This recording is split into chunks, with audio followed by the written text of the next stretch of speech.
अब कहाँबाट उठ्नुहुन्छ सङ्घमा सांसद?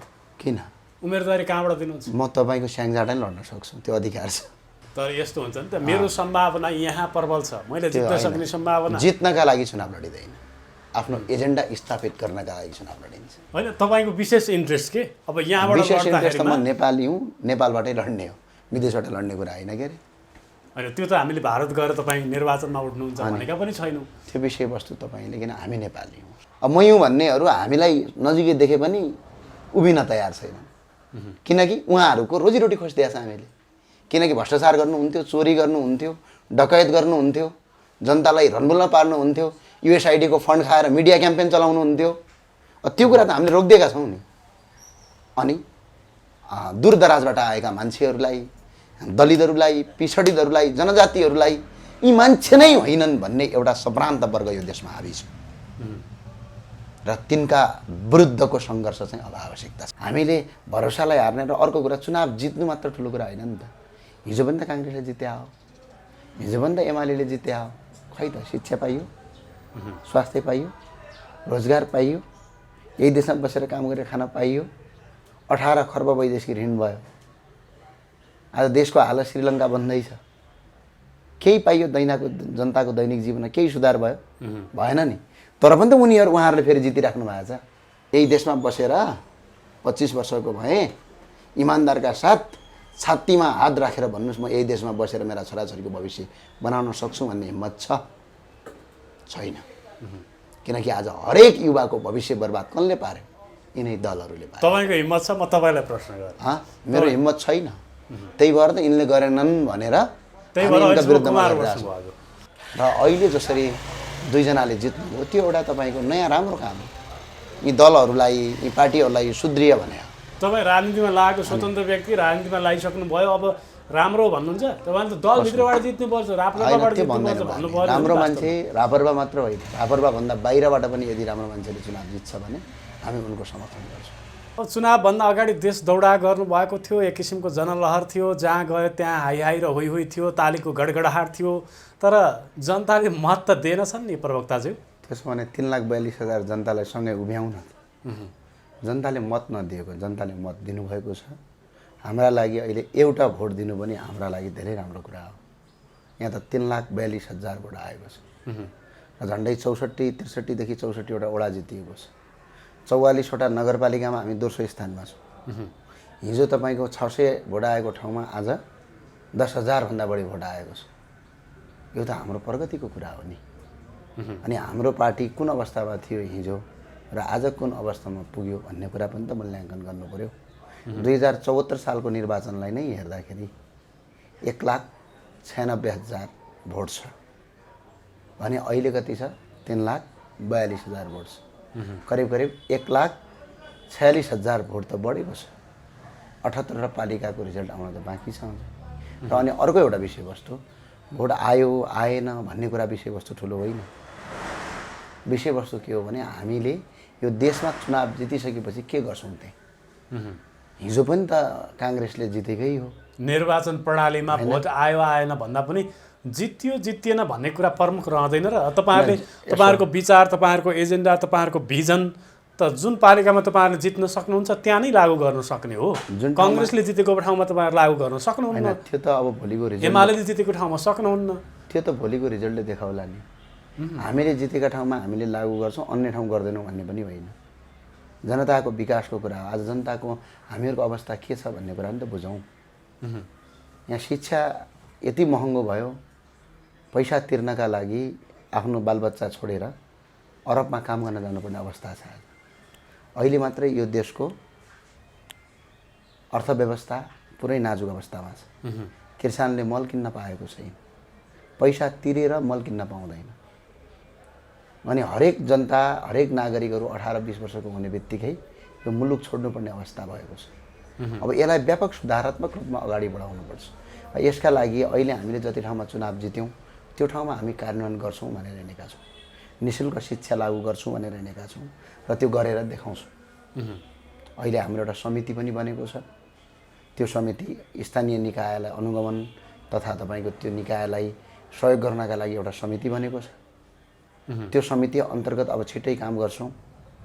अनि अर्को कुरा जहाँ हामीले चुनाव जितेका तपाईँहरूले छैनौँ, जितेको ठाउँमा वार्डमा स्थानीय तहमा पालिकाहरूमा तपाईँहरूले अनुगमन गर्नुहुन्छ? अनुगमन होइन, यो हामीले त्यो कार्यक्रम लागू गर्छौँ। अहँ।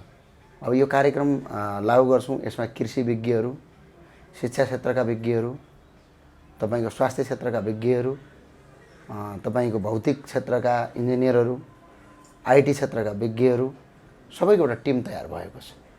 अब यसले छिटै काम गर्नेछ। अब आज कति दिन भयो, भर्खर भएको छ। अब जहाँ स्थानीय तहका मेयरहरूले, त्यहाँको वडा अध्यक्षज्यूहरूले स्थानीय तहमा शिक्षा र स्वास्थ्य निःशुल्क गर्न सकियो भने, अहिले भ्रष्टाचारलाई शून्यमा झार्न सकियो भने यही नै एउटा सबभन्दा ठुलो प्रगति हो। अनि अर्को कुरा, जनताले जति ठाउँ दिनुभयो त्यो हामीले स्वीकार्ने कुरा हो। अनि अर्को कुरा, एकैछिनमा संसारै जित्न सकिँदो हो त?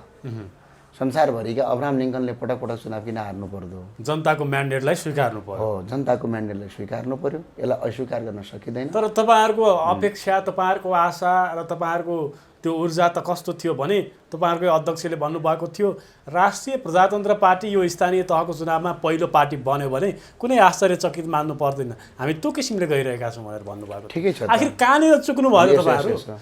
त्यो त अहिले पनि हामी भन्छौँ त, यदि हामी पहिलो पार्टी बन्यौँ भने आश्चर्य मान्नुपर्ने केही कारण छ? छैन नि। हामी दोस्रो पार्टी हुँदाखेरि पनि आश्चर्य मान्नुपर्ने कुरा छैन, हामी तेस्रो पार्टी हुँदा पनि आश्चर्य मान्नुपर्ने कुरा छैन। तर पाँचौँ पार्टी हुँदाखेरिमा आश्चर्य मान्नुपर्ने त्यो आवश्यकता छैन। छैन छैन 33-34वटा सिटहरू सदनमा ल्याएका दलहरूभन्दा हामी धेरै अगाडि छौँ। जबकि सदनमा अहिले हाम्रो जम्मा एउटा सांसद हुनुहुन्छ। अघि भने नि मैले, तर एकता महाधिवेशन पश्चात जुन रौनक, जुन छवि बनाएर यो तपाईहरु स्थानीय जानुभएको थियो तहमा हुँदैन यसको असर। तपाईहरुलाई स्थानीय तहमा स्थानीय एजेन्डामा हुने हो। तपाईको उदाहरणका लागि हर्का साम्पाङलाई नै लिनुस् न, उहाँको चुनावमा त प्रचारै थिएन, भोट त आयो त। जित्नु भयो, उहाँले जित्नुभयो त गठबन्धनलाई हराउनु भयो, एमालेलाई हराउनु भयो, तपाईहरुलाई हराउनु भयो। स्थानीय तहमा त्यो हुँदैन। स्थानीय तहमा के हुन्छ भने स्थानीय उम्मेदवारले र स्थानीय तहमा स्थानीय उम्मेदवारले कसरी आफ्नो एजेन्डा प्रस्तुत गर्नुहुन्छ त्यो एजेन्डामा काम गर्ने हो। त्यहाँ चुनाव चिन्ह जुन अहिले प्रदान गरिएका छन्, वास्तवमा विश्वका धेरै देशमा स्थानीय तहको चुनावमा पार्टीको राष्ट्रिय एजेन्डा पनि लागू हुँदैन र पार्टीको चुनाव चिन्ह पनि लागू हुँदैन। स्वयं हाम्रो भारतमा पनि लागू हुँदैन। स्थानीय तहको चुनाव बिजेपीबाट कोही चुनाव लड्दैछन् भने त्यहाँ कमलमा भोट हाल्नु पर्दैन, कांग्रेस आईबाट लड्दैछन् भने हातको पन्जामा भोट हाल्नु पर्दैन। स्थानीय उम्मेदवारको स्थानीय आफ्नो के हुन्छ, चुनाव चिन्ह हुन्छ। हाम्रो अहिले स्थानीय एजेन्डा अनुसार हामी जित्ने हो। हामीले काठमाडौँ उपत्यकाभित्र 25 वर्षपछि नगरपालिका जितेका छौँ। त्यो तपाईहरुले देख्नुहुन्न, त्यो त देख्न पर्यो नि त। शंकरापुर जित्नु भयो 25 वर्षपछि, तर महानगर त हार्नु भयो। महानगरमा हामीले कहिले पो जितेका थियौँ र यसपटक जित्छौँ। महानगरवासीहरूले तपाईको पार्टीलाई विगतमा 24 सिटसम्म समानुपातिकमा ल्याइदिएको इतिहास छ। अनि यो समानुपातिकको त्यो मत किन क्याच गर्न सकेन? यो चुनाव चाहिँ के हो?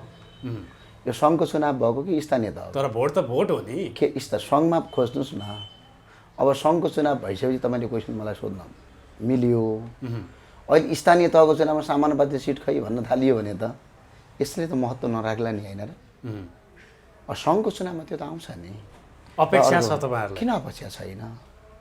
हामीले भरोसालाई हार्ने र अर्को कुरा चुनाव जित्नु मात्र ठुलो कुरा होइन नि त। हिजो पनि त काङ्ग्रेसले जित्या हो, हिजो पनि त एमाले जित्या हो। खै त शिक्षा पाइयो, स्वास्थ्य पाइयो, रोजगार पाइयो, यही देशमा बसेर काम गरेर खान पाइयो, 18 खर्ब वैदेशिक ऋण भयो। आज देशको हालत श्रीलङ्का बन्दैछ। केही पाइयो? जनताको दैनिक जीवनमा केही सुधार भयो? भएन नि। तर पनि त उहाँहरूले फेरि जितिराख्नु भएको छ। श्रीलङ्कामा के श्रीलङ्काको जनताले त्यहाँको सरकारलाई बहुमत दिएका होइनन् र?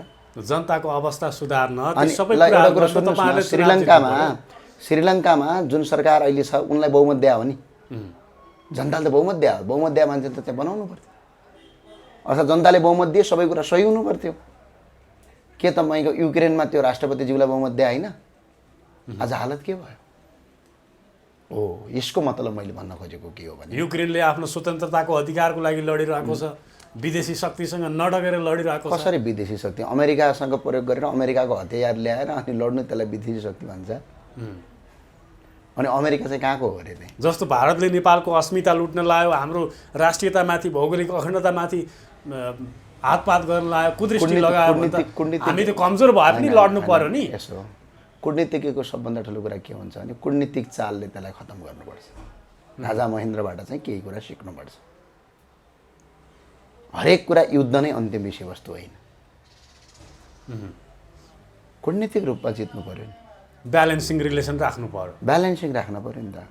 छिमेकीलाई त साट्न सकिँदैन नि, जस्तै छिमेकी त परिवर्तन गर्न सकिँदैन। छिमेकीलाई त ब्यालेन्समा राख्ने हो, आफूभन्दा आफूलाई हेप्न पनि दिने होइन, उनीहरूलाई पनि हेप्ने होइन। हामीले भन्छौँ नि अर्को पञ्चशीलताका आधारको कूटनीतिक नीति नेपालमा आवश्यक छ। त्यो नीति अवलम्बन गर्नुपर्ने हामी सबै नागरिकहरूले परम कर्तव्य हो। र अर्को एउटा विषयवस्तु के हो भने चुनाव भएपछि हार र जित हुन्छ, घोडा चढेपछि लडिन्छ, घोडै नचढेपछि त कहाँबाट लडिने भयो? त्यसलाई सामान्य रूपमा लिनुपर्छ, यसलाई ठुलै रूपमा लिनुपर्ने कुनै इस्यु बन्दैन। र अर्को चुनावमा हामीले 1 रुपियाँ पैसा खर्च नगरी तर जतिवटा घोडा चढ्नु भएको थियो त्यति ठाउँमा लडेको यो अब 4 ठाउँ त जित्नु भएको छ अहिलेसम्म त। अनि 4 ठाउँका जनता होइनन् ती को? 753 वटा पालिकामा ठिक छ त, 4 ठाउँ 25,000 भोट ल्याएर पनि हामीले चुनाव हारेका छौँ। ल भन्नुहोस्, त्यो 25,000 जनता होइन? तर एक मतले जसले जित्यो, जो जिता उही सिकन्दर भन्छन् नि। त्यो हामी गर्ने पक्षमा छैनौँ नि, त्यो त तपाईँलाई रमाइलो लाग्ने कुरा हो। हामी त्यो 25,000 जनताको भविष्य बनाउने तयारी हुन्छौँ। ल भन्नुहोस्, भेडोडा उपमहानगरपालिकामा 25,000 आयो भोट। ल दाङमा भन्नुहोस्, सुर्खेतमा भन्नुहोस्, बुटोलमै भन्नुहोस् न, केटी जनता होइनन्? अनि नेपालको अहिले चुनावी प्रक्रिया कस्तो छ हेर्नु भएको छ? दलीय प्रतिस्पर्धा छ। अनि भोट कति आयो? सबभन्दा बढी भोट ल्याउने 38 लाख। नेकपा एमाले 38 लाख। कति मान्छेले भोट हालेन? 63 लाख। ल त्यो 63 लाख जनताले भोट हाल्न लगाउँ न। यहाँ त के छ भने कार्यकर्ता बिचको चुनाव हो। स्वतन्त्र जनताको चुनाव धेरै कम हुन्छ। यो किसिमको चुनावी पद्धति अनुसार नयाँ रूपान्तरण जनताले भोट हालेको होइन, त्यसमा अहिलेको निर्णय जनताले हालेको होइन भन्न मिल्दैन। ल भन्नुहोस् न, एउटा वडामा 25 जना उम्मेदवार हुन्छ स्थानीय तहमा। स्थानीय तहको चुनावलाई लगेर तपाईँले केन्द्रीय तहको चुनावमा आकलन गर्नु भनेको तपाईँको बेकुत्ता हो। उदाहरणका लागि भारतमा हेर्नुहोस्, भारतमा पनि स्थानीय तहको चुनाव भयो दिल्लीमा, आम आदमी पार्टीले एउटा सिट पनि जितेको छैन स्थानीय तहको चुनावमा। जब प्रदेशको चुनाव भयो 67 सिट जित्दियो 70 मध्ये।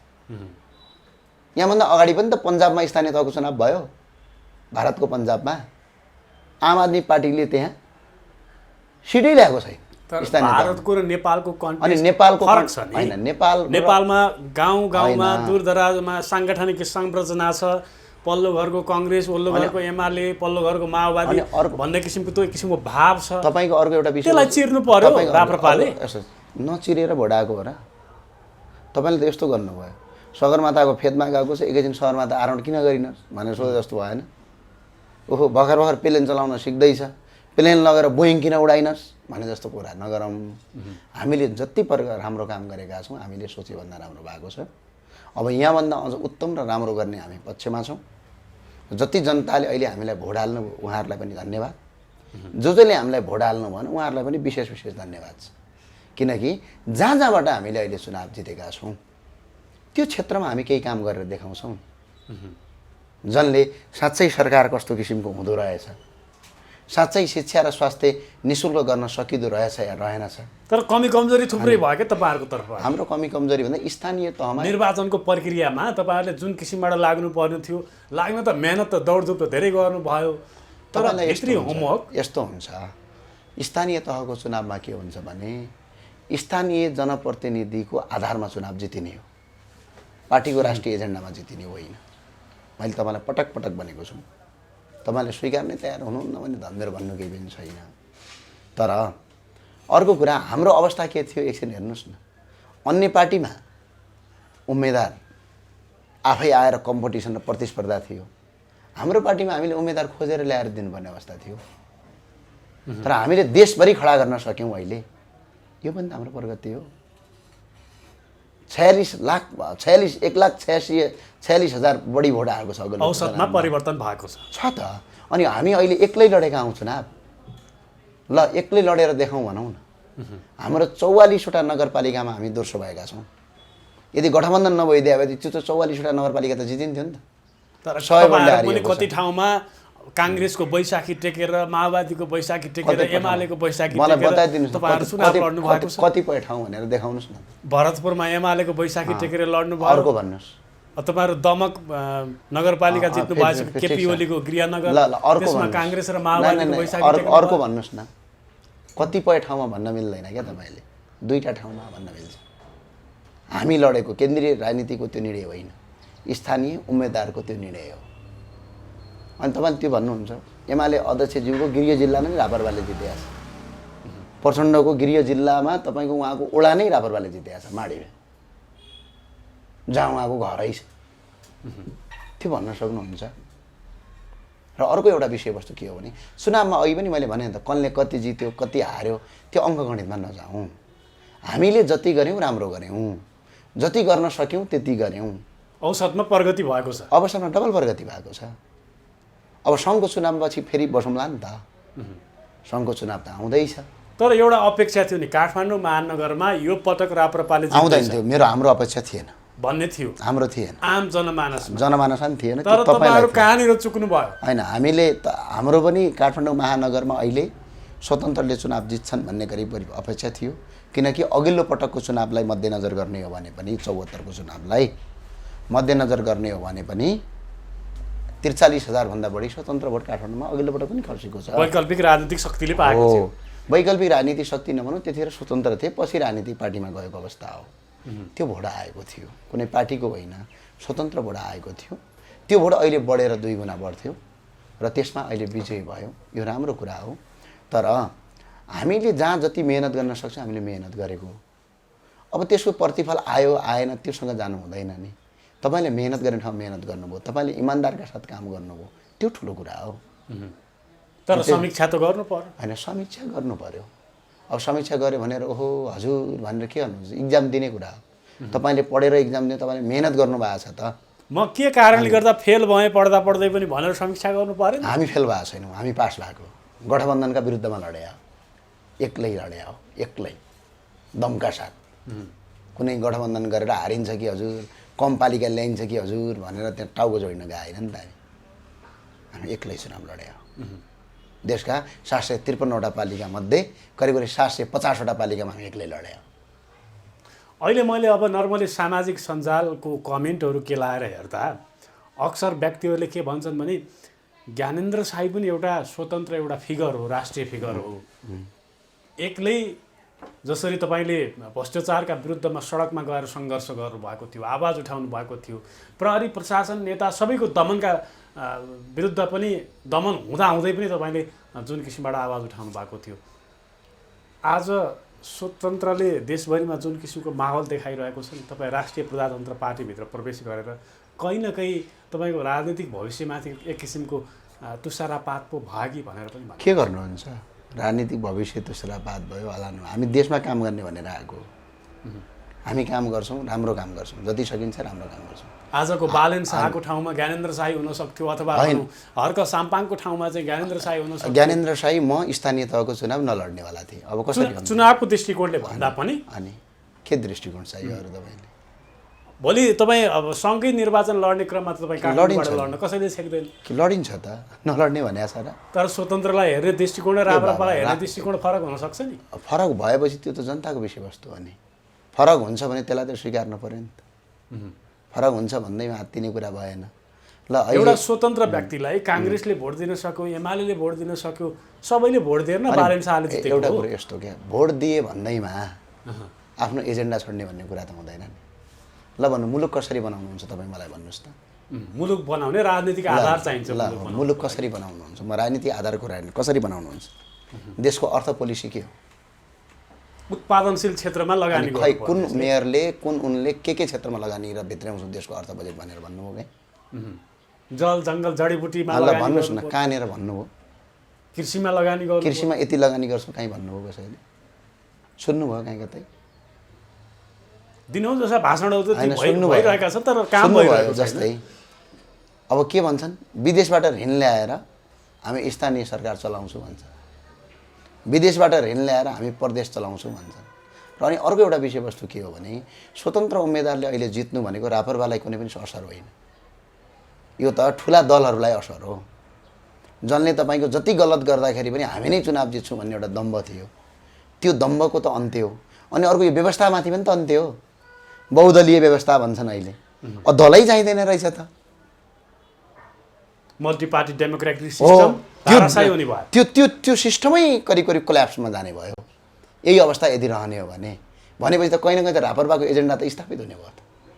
रापरपाले त भनेको छ नि त, हेड अफ द स्टेटमा राजा, जनताबाट प्रत्यक्ष निर्वाचित प्रधानमन्त्री त दल चाहिँदैन, जनताबाट प्रत्यक्ष निर्वाचित कार्यकारी प्रधानमन्त्री भने त दल चाहिँदैन नि त। अनि यसो घुमाएर हेर्दाखेरि रापरपाकै एजेन्डा सफल भयो जस्तो लाग्दैन तपाईँलाई? अनि अर्को एउटा विषयवस्तु स्थानीय चुनावमा जहाँ जसले जित्नु भएको छ धेरै राम्रो भएको छ, उहाँहरूले स्थानीय तह बनाउने हो। अहिले जसरी जनताले उहाँहरूलाई दिएको छ त्यो स्थानीय तहमा विकास होस्, शिक्षा निःशुल्क होस्, स्वास्थ्य निःशुल्क होस्, गुड गभर्नेन्स होस् भनेर जनताले भोट दिएको छ। त्यहाँ उहाँहरूले राम्रो काम गर्नुहुन्छ। तर सिङ्गो देश बनाउनका लागि त स्थानीय तहले एउटा निर्वाचन एउटा नगरपालिकामा काम गरेर देश बन्दैनन्। सिङ्गो देश बन्नका लागि सदनभित्र छिरेर कानुन नै परिवर्तन गर्नुपर्छ, नीति नै परिवर्तन गर्नुपर्छ, देशको अर्थव्यवस्था नै परिवर्तन गर्नुपर्ने आवश्यकता छ, देशको राजनीतिक अवस्था नै परिवर्तन गर्नुपर्ने आवश्यकता छ।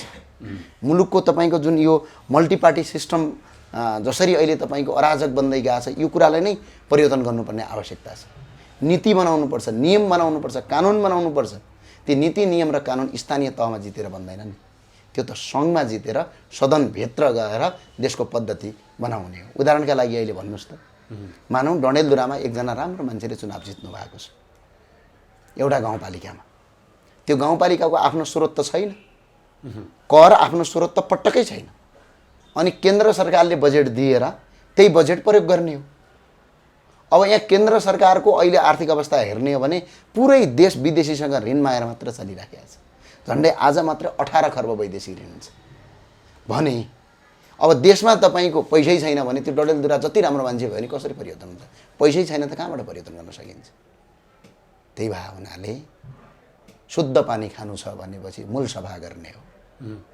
मूल सफा गर्नका लागि राजनीतिक अवस्था, जनताको दैनिक जीवनको अवस्था, मुलुकको नीति नियम र कानुनको अवस्था परिवर्तन गर्नका लागि सङ्घीय सांसदमा लड्नुपर्छ। सङ्घमा जितेर देशको कानुन परिवर्तन गर्यो भने बल्ल मुलुक परिवर्तनको बाटो। त्यसको लागि तपाईँहरूले भनेअनुसारको परिवर्तन गर्नुको लागि तपाईँहरूलाई 2/3 बहुमत चाहियो आउँछ भनेर अब यही आधारमा 3.5 लाख पनि नपुग्छ। तपाईँलाई त यस्तो भयो, तपाईँको घर कहाँ?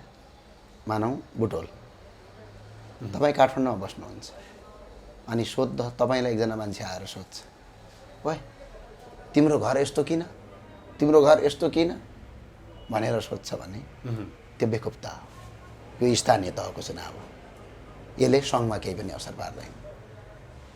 बुझ्नुभयो? सङ्घमा केही इफेक्ट गर्दैन, पार्दैन, सङ्घमा असरै पार्दैन। तर अब राप्रपाप्रति चाहिँ जुन किसिमबाट तपाईँले कुनै बोर्ड देख्नुभयो, आँपको बोर्ड देख्नुभयो, 100 जना मान्छेले चाहिँ यो आँप होइन यो लिचीकै बोर्ड हो भन्यो भने त्यसलाई एकछिनको लागि लिचीकै बोर्ड बनाइदिन्छन् क्या। ठिक छ, बनाउँछन्, हुन त आँप नै राप्रपाको जनमत रहेछ त्यो हुन त आँप नै हो। जुन किसिमबाट अब प्रचार भइरहेको छ ठुला पार्टीहरूमा त्यो त आँप नै हो नि। 100 जना मान्छेले लिची भन्दैमा त्यो लिची हुने त होइन, एकजनाले भने पनि त्यो आँप नै हो। तर अन्तमा त त्यो आँपकै हो भनेर प्रमाणित हुन्छ। यहाँ भिड कति छ त्यसले कुनै महत्त्व छैन। चुनावको मुखमा लिची लिची भनिदियो भने त ठिक छ, के फरक पर्छ? अर्को 10 वर्ष छ नि, 10 वर्ष गयो के फरक पर्छ? अर्को 20 वर्ष छ नि, तपाईँ किन आत्तियो? हामी आत्तिएको छैन, तपाईँ आत्तिनु भएको छ। युवा व्यक्ति हुनुहुन्छ, 25-30 वर्षको व्यक्ति हुनुहुन्छ, के छ अबको 25-30 वर्ष पछाडि तपाईँ 60 वर्षको हुनुहुन्छ, अनि 70 वर्षका शेरबहादेव शासन गरिरहेछन्, 75 वर्षको हुनुहुन्छ, 82 वर्षका तपाईँको मान्छेहरू गरिरहेका छन्। त्यो क्वेसन उहाँहरूलाई सोध्नुहोस् न, त्यसले केही पनि असर पार्दैन। हामीले मुख्य कुरा चाहिँ हामीले साँच्चै यो देशको हितमा काम गरेका छौँ कि छैन छातीमा हात राखेर सोचौँ। विरोध गर्नेहरू हजारौँ निक्लिन्छन्, अहिले पनि मेरो विरोध गर्नेहरू म्याक्सिमम भेट्छु म। अगाडि उभिएर गर्न सक्दैनन्, कहीँ बोल्न सक्दैनन्, सामाजिक सञ्जालमा विरोध गर्नेहरूको ताती छ। तर ती विरोध गर्नेहरूले हिजो कोभिडको बेला के थियो अवस्था पनि बुझ्दै भए हुन्थ्यो। हिजो लिपुलेक लिम्पियाधुरा अगाडि बढ्दाखेरि के गरिएको थियो त्यो पनि हेर्नु पर्थ्यो। एमसिसीका विरुद्धमा यत्रो आन्दोलन गर्दाखेरि हामीले भोगेका पीडा पनि हेरिदिनु पर्थ्यो। छ कहीँ? किनभने यो देश नबन्नुको पछाडिको कारण पनि एउटा के हो भने सही मान्छेलाई सही रूपमा चिन्न नसक्नु पनि यो देशको सबभन्दा दुर्भाग्य हो। युक्रेनका मान्छेले भोट हालेकै त हुन् त गाँठे। भोट हालेको अहिले प्रमाण के भेटियो? 50 लाख विस्थापित हुनु पर्यो। भोट हालेको प्रमाण के देखियो? हजारौँको घरबार बर्बाद भयो। श्रीलङ्काका जनताले पनि त भोटै हाले हो। उहाँ त्यतिकै त आएको होइनन्। भोट हालेर बहुमत दिएर सरकार बनेको हो। अनि भोट हाले बाबत अहिलेको के भोग्नु पर्यो? देश नै सकियो। त्यो त नेपालमा पनि नहोला भन्न सकिँदैन। 18 खर्ब वैदेशिक ऋण छ, कहाँबाट तिर्ने हो? 6 खर्ब रुपैयाँ विदेशबाट रेमिटान्स आएको छ नेपालीहरूको। यो रेमिटान्स एकजना विदेशीले विदेशमा रहेका नेपालीले कुनै पनि नेपालीले 15 देखि 20% रेमिटान्स मात्र नेपालमा कम पठायो भने नेपाल टाट पल्टिन्छ। अनि आज तपाईँसँग भएको करोडौँको सम्पत्ति एकैछिनमा तपाईँको कौडीको दाम हुन्छ। त्यो अवस्था छ देशको। यो अवस्था परिवर्तन गरौँ भन्दाखेरि जनता विरोध गर्छ। किन संसारभरिको देश तपाईँको त आलोचना हुन्छ व्यापक सामाजिक हुन्छ, किन नहुनु? त्यो स्वाभाविक हो। तितो लाग्छ। सत्य कुरा त सबैलाई पच्दैन नि त। तर तपाईँले पनि त काङ्ग्रेस एमाले माओवादीको खोलेरै आलोचना गर्नुहुन्छ नेता। मैले गलत काम गर्नेको गरेको छु। मैले हिजै भने त मेरो गाउँपालिकामा माओवादीको हाम्रो जुम्लातिर माओवादीका नेता छन्, नरेश भण्डारी। किन गाली गर्नुहुन्छ? उहाँको कति राम्रो प्रशंसा गरे हुन्छु मैले। अनि एउटा कुरो तपाईँलाई भन्नुहोस् न, तपाईँ कति वर्ष हुनुभयो? म 25 वर्षको। छातीमा हात राखेर यही देशमा काम गरेर खान सक्छु भन्ने हिम्मत छ? सोधे मैले ल। यही देशमा बसेर 25 वर्षको भएँ, इमान्दारका साथ छातीमा हात राखेर भन्नुहोस् म यही देशमा बसेर मेरा छोराछोरीको भविष्य बनाउन सक्छु भन्ने हिम्मत छ? छैन। किनकि आज हरेक युवाको भविष्य बर्बाद कसले पार्यो? यिनै दलहरूले पार्यो। तपाईँको हिम्मत छ? म तपाईँलाई प्रश्न गरेँ। मेरो हिम्मत छैन। त्यही भएर त यिनले गरेनन् भनेर कुमार कुमारी त्यो कुरा छोडिदिनुहोस्, त्यो व्यक्तिगत कुरा हो होइन। तर आज यो देश सिङ्गो मुलुक यो अवस्थामा छ। कसरी बच्चा बच्ची पढाउने, कसरी तपाईँको स्वास्थ्य उपचार गर्ने, कसरी रोजगारी गर्ने? हरेक 15-16 वर्षको बच्चाले अहिले विदेश जाने सपना देख्छ यो देशमा। यो कसले बनायो यो देशको अवस्था? भने यिनै दलहरूले बनाए होइन। अनि यिनै दलहरूले तिमीहरूले गलत गर्यौ भन्दाखेरि आलोचना गर्यो भन्ने, गलतलाई गलत बनिन्छ। गलतलाई कहिले पनि सत्य बनिँदैन। चाहे 1 जना होस्, चाहे 2 जना होस्, चाहे 100 जना हुन्, त्यसले केही पनि असर र फरक पार्दैन। तपाईँलाई गणतन्त्रको शुभकामना दिउँ कि नदिउँ? तपाईँ राजा मान्ने मान्छे, राजतन्त्र चाहिन्छ भन्ने व्यक्ति होइन। गणतन्त्र दिवसको शुभकामना दिँदैमा नराम्रो भन्ने कुरा पनि होइन। कुनै अर्को कुराको शुभकामना दिँदैमा नराम्रो हुन्छ भन्ने होइन। शुभकामना त सबैको राम्रो हो, त्यसमा के असर पर्छ? शुभकामना राम्रो राम्रो नि, सबै शुभकामना राम्रो। शुभकाम सबै राम्रो। बिखैको फुल भए पनि के हुन्छ? मकक्क बास्ना आउँछ। तर त्यो फुलले नोक्सान गर्छ, फरक कुरा हो। तर त्यसको बासनाले त फेरि जीवन लीला समाप्त गर्न पनि सक्छ नि। सक्ला। विषको फुलको बासनाले। साहित्यकार भन्नुभयो तपाईँ, धन्यवाद छ तपाईँले। अब त्यो बासना मनपर्छ कि पर्दैन? गणतन्त्रको फुलको बासना ठिक छ। गणतन्त्रले तपाईँलाई जस्ता युवा साथीहरूलाई के दियो भन्नु न? शिक्षा निःशुल्क पाइयो कि? स्वास्थ्य निःशुल्क पाइयो कि? कतै उपचार गर्न पाइयो कि? विदेशमा गएर काम नगरेर नेपालमै काम गर्ने वातावरण बन्यो कि? 13 वर्ष भयो गणतन्त्र आएको। 1000 जना कर्मचारीलाई काम गर्ने एउटा फ्याक्ट्री मात्रै यो गणतन्त्रले बनाएको देखाउनुहोस् होइन। त्यसपछि हामी शुभकामना दिउँ। अब तपाईँको पञ्चायती शासनकालको व्यवस्थामा तपाईँले भने कि राजाको व्यवस्थामा पनि त्यो छैन। मान्छेहरू युकेमा भर्ती हुने चलन थियो, अहिले पनि छ। भारतमा भर्ती हुने चलन त्यो त राणाकालीनदेखि वैदेशिक रोजगारमा जानुपर्ने अवस्था थियो। कसरी अवस्था थियो? 46 सालको डाटा हेर्नु भएको छ? को मान्छे वैदेशिक रोजगारमा गयो? 1 जना मान्छे देखाउनुहोस् त। विदेशबाट घुम्न जान्थे क्या नेपाली, मजदुरी गर्न होइन। भारतका विभिन्न सहरहरूमा भारतीयहरू नेपालमा मजदुरी गर्थे।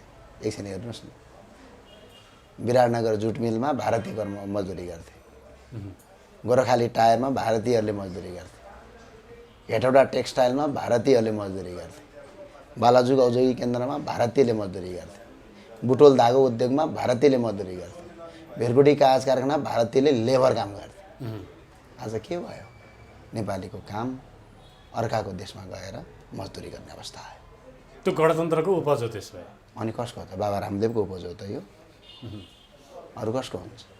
गणतन्त्रकै उपज त। व्यक्ति गलत भयो होला, व्यक्ति शासन होइन, व्यवस्थामा शासन। गएका व्यक्तिहरूले जनताले अपेक्षाकृत काम गरेनन्, उद्योग धन्दा होइन, खोलेनन्, तपाईँलाई एउटा कुरो रोजगार दिएनन्। कसरी उद्योग धन्दा कसरी तर नसक्छ? व्यवस्थामाथि किन प्रश्न उठाइरहनुहुन्छ तपाईँ? त्यसो भने यही व्यवस्थाले देश धान्न सक्छ? ग्यारेन्टी दिन सक्नुहुन्छ? कसरी पाल्नुहुन्छ? तपाईँ अहिले जुन एकछिन व्यवस्थाको बर्खिलापमा हुनुहुन्छ नि, जुन आलोचना गरिरहनु भएको छ, त्यही व्यवस्थाले तपाईँलाई वाक स्वतन्त्रता दिएको छ, यसरी बोलिरहनु भएको छ। ओहो, बोल्न पाइँदैन थियो। त्यसो भने 46 साल अगाडि 46 सालमा टेलिभिजन थिएनन्। राजाको विरुद्धमा बोल्नेहरू जेल जानुपर्ने अवस्था थियो त्यति बेला। अहिले पनि त राष्ट्रपतिको विरुद्धमा बोलेपछि मान्छे जेल जान्छ। ल अहिले तपाईँ बोल्नुहोस् त, भोलि गइहाल्नुहुन्छ तपाईँ। 5 वर्ष हाल्छ अहिले त, राजद्रोहको मुद्दा लगाइदिन्छ तपाईँले। के फरक छ? ल राष्ट्रपतिलाई जे पाए त्यही भन्न पाइन्छ अहिले पनि। तर प्रश्न त गर्न पाइयो, प्रश्न त हिजो पनि गर्न पाइन्थ्यो, खुला चुनौतीका साथ गर्न पाइन्थ्यो। कहाँनिर गर्न पाइएको थियो? नेपाल टेलिभिजनको स्थापना कहिले भएको? 2062 सालमा हो। 2042 सालमा। अनि 42 साल कहिले हो? आम संसार विकासै भएको छैन भनेर गफ हान्दै हुनुहुन्थ्यो। नेपालका जति पनि टेलिभिजन अहिले पत्र पत्रिका छन्, टेलिभिजनले अहिले जस्तो स्वतन्त्र भएर काम गर्न पाउँथ्यो। राजाको स्वतन्त्रता भजन गाउने भजन मण्डली एउटा थियो। कुरो किन स्वतन्त्रता भनेको नाङ्गै हिँड्नु स्वतन्त्रता होइन नि त। त्यसो भने स्वतन्त्र छौँ भनेर तपाईँले कपडा सोडा खोले नाङ्गै हिँड्नु पनि त भयो। त्यो स्वतन्त्रता होइन। स्वतन्त्रताको पनि आफ्नै नीति र नियम छन् र हामीले अहिले पञ्चायतको राजामा आएका होइनौँ। र यो देशमा अहिले राष्ट्रपतिको अवस्था के छ हेर्नुहोस् एकछिन। तपाईँ त्यसमा यही व्यवस्था ठिक हो भनेपछि तपाईँ त त्यसमा खुसी हुनुपर्ने। 18 खरब वैदेशिक ऋण भयो, नाच्नुहोस् गएर। ऋण त यो दुनियाँको इतिहास हेर्ने हो भने अमेरिकाको सबैभन्दा धेरै ऋण छ। अमेरिकाको अगाडि छ। अमेरिकाको सबैभन्दा बढी कमाइ पनि त छ। व्यापार घाटा हो, ऋण होइन अमेरिकाको। तपाईँ गलत कुरा बुझ्दै हुनुहुन्छ। अमेरिकाको ऋण एउटा पनि छैन, व्यापार घाटा हो। व्यापार घाटा र ऋण फरक कुरा हो, आकाश जमिन फरक कुरा हो। त्यो अमेरिकाको व्यापार घाटा हो। अमेरिकाले अरूलाई तपाईँको बजेट दिन्छ, उसले ऋण माग्छ। कोसँग माग्छ ऋण? माग्ने निकायको। वर्ल्ड ब्याङ्क दुनियाँ छन् नि। ऋण भनेको आज कस्तो अवस्थामा छ? अहिले पनि तपाईँको 884 जना सांसद छ, कसरी पाल्नुहुन्छ? अनि यही व्यवस्था ठिक भन्ने, 884 जना सांसदको तलब भत्ता खुवाउने, 130 जना मन्त्रीको तपाईँको तलब भत्ता खुवाउने, अनि देश चाहिँ मागी मागी चलाउने, अनि यही ठिक हो हजुर, हामी त नाङ्गै नाच्न पाउनुपर्छ भनेर हिँड्ने, यही हो भने अवस्था र व्यवस्था दुइटै परिवर्तनका लागि अब आवश्यकता छ। अब व्यक्ति मात्र परिवर्तन भएर हुँदैन, यो देशको व्यवस्था पनि परिवर्तन हुनुपर्छ। यो अवस्था र यो व्यवस्था संसारका कुनै पनि देश व्यक्तिले बनाउने होइन, राजनीतिले बनाउने, व्यवस्थाले बनाउने हो। अमेरिकामा डोनाल्ड ट्रम्प आए पनि एउटै व्यवस्था हुन्छ, अहिलेका जी बाइडेन आए पनि एउटै व्यवस्था हुन्छ। किनभने कूटनीतिक नियोग त्यहाँको तपाईँको सिस्टम एउटै चल्ने हो। भारतमा मोदी आउनभन्दा अगाडि पनि एउटै सिस्टम थियो विदेशीलाई हेर्ने, अहिले पनि एउटै सिस्टम। नेपाललाई हेर्ने वैदेशिक दृष्टिकोण एउटै छ, फरकै भएको एउटै थियो, फरक भएको छैन। एकजना व्यक्तिले एउटा सर्कल बनाउन सक्छ क्या, पुरै देशको सिस्टमले पुरा नीति बनाउँछ। अब व्यक्तिले मुलुकै गर्छौँ भन्ने कुरा गऱ्यो भने त्यो बेकुपमा गफ दिएको। कसरी गर्नुहुन्छ? यी 884 जना सांसद यही व्यवस्थामा, ल तपाईँ गतिल्लो मान्छे हुनुभयो, तपाईँ धेरै राम्रो मान्छे सदनभित्र पुग्या पनि त भन्, तपाईँ प्रधानमन्त्री हुनै पाउनुहुन्न यो व्यवस्थामा, तपाईँले कानुन परिवर्तनै गर्न सक्नुहुन्न यो व्यवस्थामा, अनि के गर्नुहुन्छ? 884 जना सांसद तपाईँ पाल्नुपर्छ। कहाँबाट ल्याएर पैसाले पाल्नुहुन्छ? जताततै भ्रष्टाचारलाई कारवाही गर्नै सक्नुहुन्न यो व्यवस्थामा। किनकि भ्रष्टाचारलाई कारवाही गर्नु भनेको अदालतबाट छोडिदिन्छ। के गर्नुहुन्छ? अदालतका न्यायाधीशहरू पार्टी राजनीतिक दलको कार्यकर्ता बनेर हिँड्ने, के गर्नुहुन्छ तपाईँ? तर यही व्यवस्थाभित्र रहेर जस्तो मान्छेहरूले के भन्ने गर्छन् भने अब राणा फेरि फर्किनुपर्छ भनेर त्यो सोच्न सकिँदैन र के यो देशमा राणा शासन फेरि फर्किनुपर्छ भनेर कसले राणा शासन ल्याउने? सामान्य कल्पना पनि कसले राणा शासन ल्याउने? तर यही व्यवस्थाभित्र यसलाई अलिकति वैज्ञानिकरण गर्नु, यसैलाई त वैज्ञानिकरण गर्नु। यो भित्र भएका कुप्रथाहरूलाई, कुसंस्कारहरूको अन्त्य गरेर यसलाई सुव्यवस्थित सुशासन पूर्ण अहिले हामीले गरे त्यही त हो। जस्तै तपाईँहरू त राजतन्त्र फर्काउनु पर्यो भन्नु राजतन्त्र होइन, राज संस्था हो पहिला कुरो, त्यसमा सुधार गर्नुहोस् तपाईँले। एउटा कुरो हामीले के भनेको छौँ, तपाईँहरू त देश फेरि पछाडि धकेलिन सक्छ? होइन, एउटा कुरो तपाईँ पछाडि भन्नु हुँदो रहेछ यसलाई, यो त अगाडि हो। कसरी पछाडि भन्नुहुन्छ? जस्तै जनताबाट प्रत्यक्ष निर्वाचित कार्यकारी प्रधानमन्त्री, यो राज संस्था हो, यो गणतन्त्रको सबभन्दा उत्तम हो। जनताबाट निर्वाचित कार्यकारी प्रधानमन्त्री, हरेक स्थानीय सरकार रहने, प्रदेश सरकार नरहने, यो वैज्ञानिक एउटा व्यवस्था हो।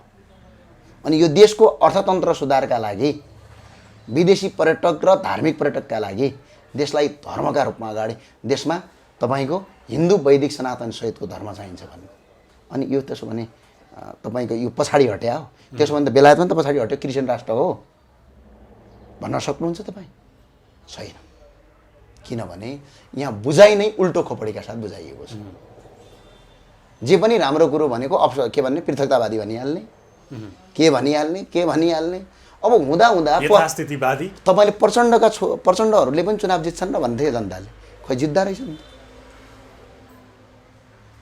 कसरी पत्याउनु त पर्दो रहेछ त। किनभने यो देशमा आज सबभन्दा गरिब बनाउनुको यसको कारण पनि कहीँ न कहीँ हामी जनता हो भन्ने कुरा बुझ्नुहोस्। अब दुईजना प्योर स्वतन्त्र उम्मेदवारहरूले जिते। त्यो आज मात्र होइन, पहिला पनि जित्नु भएको थियो। बालेन शाह र काठमाडौँ महानगरबाट बालेन शाह र पहिला 2074 को सालमा पनि 2074 सालमा पनि स्वतन्त्र उम्मेदवारले जित्नु भएको छ धेरै ठाउँमा। 2000 सालको 64 सालको निर्वाचनमा स्वतन्त्र सांसदै धेरै ठाउँमा जितिएका छन्। यहीँ 74 सालको चुनावमा हुम्लाका सांसद छक्कबहादुर लामा स्वतन्त्र जित्दिनु भयो। र अहिले जसरी दुईजनाले जित्नुभयो, त्यो एउटा तपाईँको नयाँ राम्रो काम हो। यी दलहरूलाई, यी पार्टीहरूलाई सुदृढ भने। तपाईँ राजनीतिमा लागेको स्वतन्त्र व्यक्ति, राजनीतिमा लागिसक्नुभयो, अब राम्रो भन्नुहुन्छ? तपाईँले त दलभित्रबाट जित्नुपर्छ, राप्रपाबाट जित्नुपर्छ भन्नुभयो। राम्रो मान्छे राप्रपा मात्र होइन, राप्रपाभन्दा बाहिरबाट पनि यदि राम्रो मान्छेले चुनाव जित्छ भने हामी उनको समर्थन गर्छौँ। स्वयं माओवादीबाट पनि राम्रो मान्छेले चुनाव जित्नुहुन्छ भने उहाँलाई हाम्रो फुल साथ समर्थन र बधाई पनि हुन्छ। हामीले मेरो फेसबुक स्ट्याटस हेर्नु भयो होला त, हामीले त बधाई दिँदै हिँडेका छौँ। मान्छे राम्रो चाहियो, दल नराम्रो होइँदैनन् कहिले। स्थानीय स्तरमा हाम्रो होइन, राम्रो मान्छे चाहियो। हाम्रो होइन, राम्रोलाई दिने राम्रो मान्छेले चुनाव जित्नुपर्छ। त्यो स्वाभाविक हो। हामीले अहिले चुनाव हार्यौँ, कहीँ न कहीँ हामीले नराम्रा मान्छे लडाएका थियौँ कि, त्यो पनि त समीक्षाको विषयवस्तु हो। त्यो पनि त विषयवस्तु हो। हामीले सबै तपाईँको राम्रै मान्छे जिताएका थियौँ भन्ने भयो त होइन, केही कमी कमजोरी त भयो होला नि त। तर यसको मतलब यो होइन कि हामीले भोटै ल्याएन। अब तपाईँ 51,000 भोट ल्याएर कसैले चुनाव जित्यो भने ओ माई गड ओहो गर्नुहुन्छ। हामीले 3,42,000 भोट ल्याएको छौँ, त्यसले देख्नुहुन्न? यो देखाइको कमीलाई अलिकति परिवर्तन गर्न पर्यो। तर 38 लाख, 37 लाख, 36 लाख, 13 लाख, 38 लाख होइन, तपाईहरु 3 करोडै ल्याए तपाईहरु 3,42,000 न हो। त्यसो के फरक पर्छ? केही फरक पर्छ? काम गर्न केही फरक पर्छ? तपाईलाई काम गर्न, हिजो त हामीसँग एकजना पनि मान्छे थिएन त, काम गरिरहेको थियौँ। जस्तै हिजो अभियानमा हुँदाखेरि हामीसँग एकजना मान्छे पनि थिएनन्। अहिले त 3,42,000 जना मान्छे छ, भोटर मात्रै। हिजो त एकजना पनि थिएन, काम गरिरहेको रोकेको थिएन। काम गर्ने र के भन्छन्, खाने मुखलाई जुङ्गाले छेक्दैन। काम गर्नका लागि जनआधारको त्यति धेरै आवश्यकता पर्दैन। अब सरकारले ल्याएको नीति तथा कार्यक्रमप्रति लक्षित गरेर तपाईँहरूको अध्यक्ष मान्य राजेन्द्र लिङ्गदेनले संसदमा अभिव्यक्ति दिनुभएको थियो। यो सरकारले ल्याएको कार्यक्रम चाहिँ पूर्ण भएन, नीति तथा कार्यक्रम यहाँ चाहिँ कृषकका कुराहरू समेटिएन, यावत कुराहरू उहाँ भन्नुभएको थियो। र तपाईँले उठाएको विषयवस्तु के थियो भने विदेशमा भएका नागरिकहरूले भोट हाल्न पाएनन् भन्ने थियो। विदेशमा भएका नागरिकहरूले अब हुने प्रदेश र सङ्घको निर्वाचनमा भोट हाल्न पाउनुपर्छ भनेर मान्य राजेन्द्र लिङ्गदेनले किन संसदमा बोलिरहनु भएको छैन? अहिले नीति तथा कार्यक्रममा त्यो पर्दैन नि त। नीति तथा कार्यक्रम भनेको चुनाव लक्षित हुँदैन नि, त्यो त बजेट लक्षित हुने कुरा हो नि त। तपाईँहरूले पनि बोल्यो भने नि ती कुराहरू त हुँदैन। त्यो त अहिले बोल्छौँ त, बोलिरहेछौँ। अनि यो कहाँ गरेर तपाईँको अगाडि बोलि अदालतले फैसला गरिदिएको, अदालतले फैसला गरेको छ, त्यो कुरा लागू गर्नुपर्छ। त्यो लागू गरिएन भने जनताको अपमान गरेको हुन्छ, संविधानको उल्लङ्घन गरेको हुन्छ, संविधानलाई च्यातिएको हुन्छ, संविधान नमानेको अवस्था रहन्छ। त्यो कुरा हामी बोलिराखेका छौँ, गरिराखेका छौँ। अझै यसलाई अगाडि बढाउने कुरामा छौँ। सङ्घर्ष गर्न तयार हुनुहुन्छ विदेशमा भएका युवाहरूले भोट हाल्न पाउनुपर्छ भनेर? किन हिजो पनि सङ्घर्ष गरे, अब गर्न के को डरको विषयवस्तु रहन्छ? गर्छौँ खुट्टा कपाउनुहुन्न? किन कपाउनु, के का लागि कपाउनु? के तर हिजोभन्दा आज केही मधुरो हुँदै गएको छ नि तपाईँको स्वर। होइन, मधुरो हुँदै गयो तपाईँको स्वर भन्नुहुन्छ। के कारणले मधुरो हुने, कुन अवस्थाले मधुरो हुने? थाक्नु भयो ज्ञानेन्द्र साई, अब चाहिँ त्यसो भने म अहिले थाक्छु भनेपछि 82 वर्षका मान्छे कसरी बस्या होला? उहाँहरूले त बोल्नै नसक्नु पर्ने हो। खै बोलिरहेछ नि त, मान्छे कहिले पनि थाक्दैन। थाक्ने के का लागि थाक्ने? ऊर्जा भरिएको छ, किन नभरिनु, के का लागि नभरिनु? हिजो एक्लै लडेका थियौँ, आज हजारौँ जनता र लाखौँ जनताहरू साथमा छन्। यसले झन् ऊर्जा मिलेको छ। अब अन्त्यमा तपाईँलाई एउटा गहन प्रश्न सोध्छु मैले। ठिक छ। तपाईँको जन्मघर जुम्ला र तपाईँ हुर्केको पढेको सुर्खेत, जुम्ला पनि पढ्या हो। र अब विशेष लगाव चाहिँ अब काठमाडौँसँग माया प्रीति बस्दै गएको छ। अब कहाँबाट उठ्नुहुन्छ सङ्घमा सांसद? किन? उम्मेदवारी कहाँबाट दिनुहुन्छ? म तपाईँको स्याङजाटै लड्न सक्छु, त्यो अधिकार छ। म जाँदै नगएको ठाउँ लड्ने अधिकार छ। तर यस्तो हुन्छ नि त, मेरो सम्भावना यहाँ प्रबल छ, मैले जित्न सक्ने सम्भावना। जित्नका लागि चुनाव लडिँदैन, आफ्नो एजेन्डा स्थापित गर्नका लागि चुनाव लडिन्छ। चुनाव त जित्नका लागि लडिन्छ, हुँदैन। होइन, त्यो चाहिँ अहिलेका दलहरूलाई प्रतिद्वन्दीलाई हराएर एक मतले भए पनि मैले जित्नुपर्छ भन्नेलाई चुनाव लडिन्छ। त्यो हुँदैन। मेरा एजेन्डा कतिजना मान्छेले, अहिलेको सबभन्दा ठुलो गल्ती नै त्यही हो नि, जसरी पनि सामदण्ड प्रयोग गरेर चुनाव जित्नै पर्छ भन्ने सामदाम दण्डभेद सब प्रयोग गर्नु, घुस खुवाएर हुन्छ कि मान्छे कुटेर हुन्छ कि मान्छेलाई किडन्याप गरेर हुन्छ कि, यो गलत प्रक्रिया हो। चुनाव भनेको आफ्नो एजेन्डा स्थापित गर्नलाई लड्ने कुरा हो, होइन?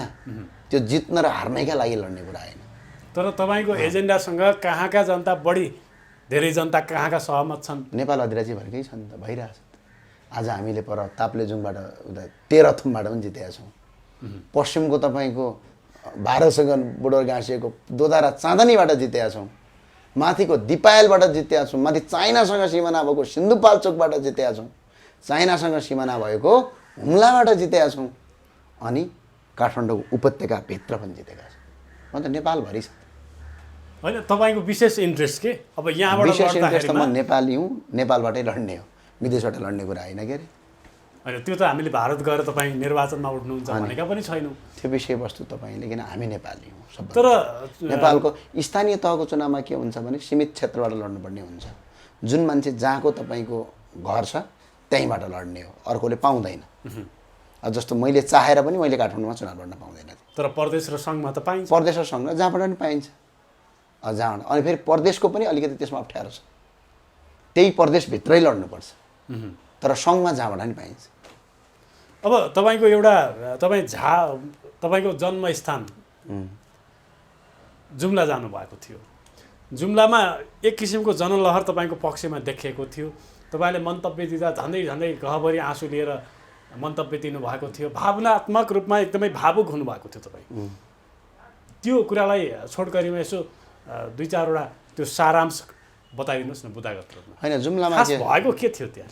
होइन, जुम्लामा यस्तो, जुम्लामा चाहिँ हामीलाई अहिले जुम्ली जनता दाजुभाइ दिदीबहिनीहरूले माओवादी भए पनि, कङ्ग्रेस भए पनि, एमाले भए पनि, कुनै पनि पार्टीको भए पनि मलाई माया गर्नुहुन्छ।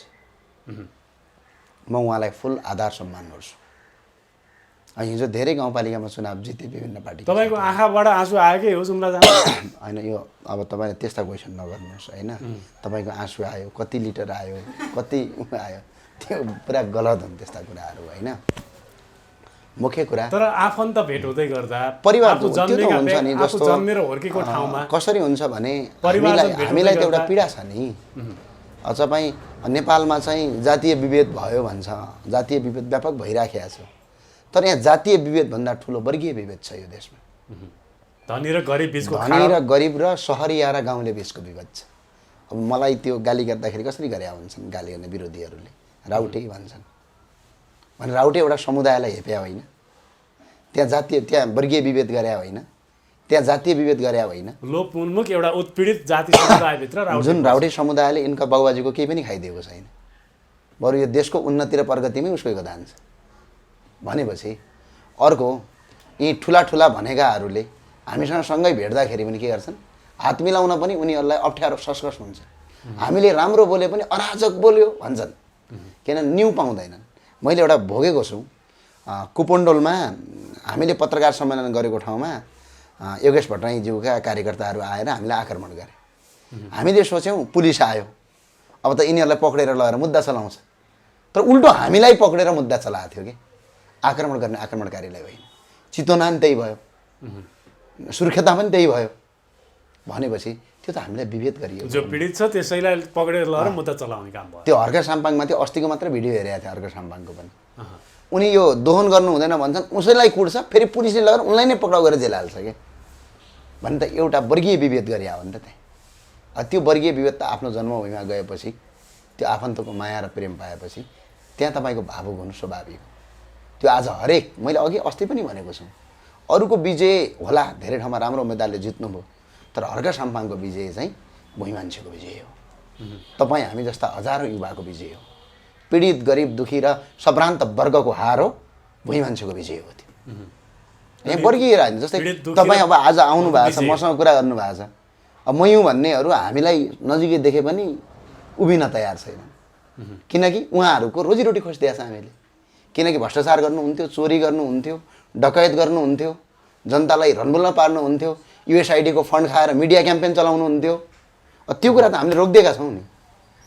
अनि दूरदराजबाट आएका मान्छेहरूलाई, दलितहरूलाई, पिछडितहरूलाई, जनजातिहरूलाई यी मान्छे नै होइनन् भन्ने एउटा सम्भ्रान्त वर्ग यो देशमा हावी छ र तिनका विरुद्धको सङ्घर्ष चाहिँ अब आवश्यकता छ।